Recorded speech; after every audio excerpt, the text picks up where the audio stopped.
ಆತ್ಮೀಯ H16 news ಅರ್ಥಾತ್ ಹೇ ಸೀತಾರಾಮಗೆ ಸ್ವಾಗತ. ನಾನು ನಿಮ್ಮವ MI ಅಥವಾ ಮಲ್ಲಪ್ಪ ಜೋತಾವರ್. ಆದ್ಮೇಲೆ ನಿನ್ನೆ ನಡೆದ ಬೆಲ್ಲದ ಬಾವಿ ವಡೆ ಕಾರ್ಯಕ್ರಮ ಎಷ್ಟರ ಮಟ್ಟಿಗೆ ಹುಕ್ಕೇರಿಯನ್ನು ಕತ್ತಿ ಮತ್ತು ಎಬಿ ಪಾಟೀಲ್ ಮಡ್ಲಲ್ಲಿ ಉಳಿಸ್ಕೊಳ್ಳಿಕ್ಕೆ ಸಾಧ್ಯದ ಅನ್ನುವಂಥ ಮಾತು ಇವತ್ತೆಲ್ಲ ಕಡೆ ಚರ್ಚೆ ಆಗ್ತಾಯಿದೆ.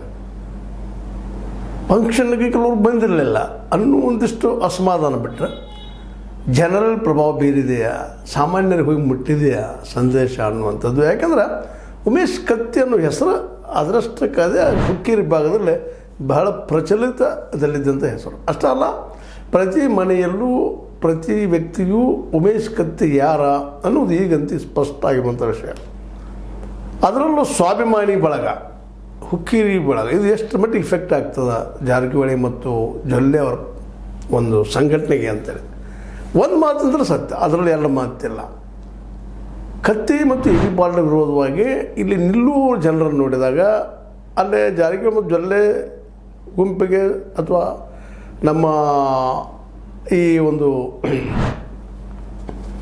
ಅವರ ಪಂಗಡಕ್ಕೆ ವಿಶೇಷವಾಗಿ ಅಲ್ಲಿ ಸಿಗುತ್ತಿರುವಂಥ ಬೆಂಬಲ, ಜನಬೆಂಬಲ ನೋಡಿದಾಗ ಅಲ್ಲೂ ವಿರೋಧಿಗಳಿದ್ದಾರಪ್ಪ ನಮ್ಮ